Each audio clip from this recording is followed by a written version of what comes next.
भारत के एक दूरस्थ गांव कर्णापुरी में एक वीरान गिरजाघर था। कोई नहीं जानता था कि उसे किसने बनाया था, परंतु गांव के बुजुर्ग कहते थे कि 100 साल पहले वहां एक भीषण नरसंहार हुआ था। गिरजाघर की चार दीवारी के भीतर विशाल काले वृक्ष उगाए थे, जिनकी टेढ़ी मेढ़ी शाखाओं पर लोगों को फांसी दी गई थी। उस रात को जब पूरा गांव सो रहा था, गिरजाघर से चीखों की आवाज गूंज उठी थी। सुबह जब लोग वहां पहुंचे तो देखा 10 लोगों की लाशें झूल रही थी। उनकी आंखें खुली थी, मानो मरने के बाद भी कुछ देख रही हो। तभी से उस गिरजाघर के आसपास एक रहस्यमय भय फैला हुआ था। जो भी वहां गया या तो लापता हो गया या फिर पागल होकर लौटा।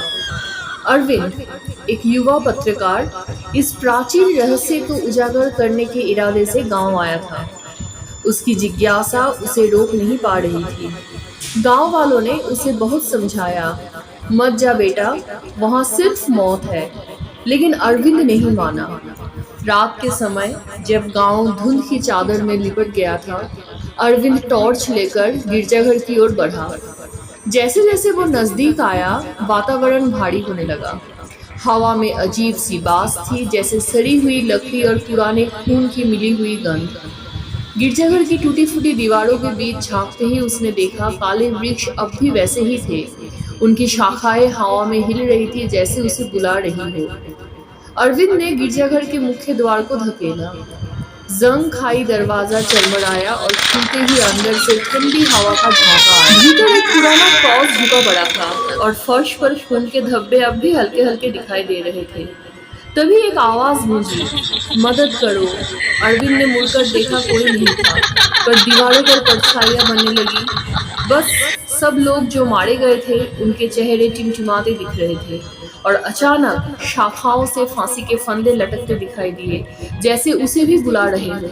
अरविंद डर के मारे भागने लगा, पर दरवाजा अपने आप बंद हो गया। अब वो अंदर फंस गया था।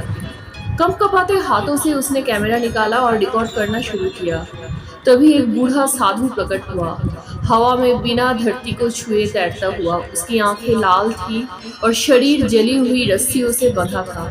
साधु ने फुसफुसाते हुए कहा, हमने इस गिरजाघर में पनाह ली थी धर्म के नाम पर, लेकिन लोभियों ने हमें धोखा दिया, सबको मार डाला।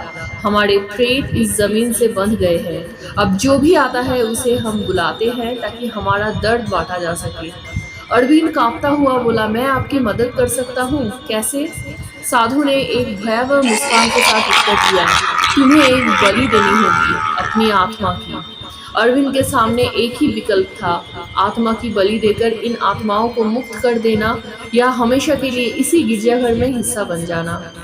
वो पीछे नहीं हटा। उसने आंखें मूंद ली और सहमति में सिर हिलाया।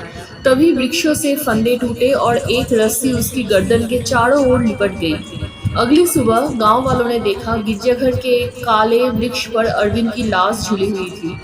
उसकी आंखें अब भी खुली थी, जैसे किसी नए शिकार की तलाश में हो। गिरजाघर फिर से शांत हो गया था, लेकिन अब वहां एक नई आत्मा भी बन चुकी थी। Please like, share and subscribe.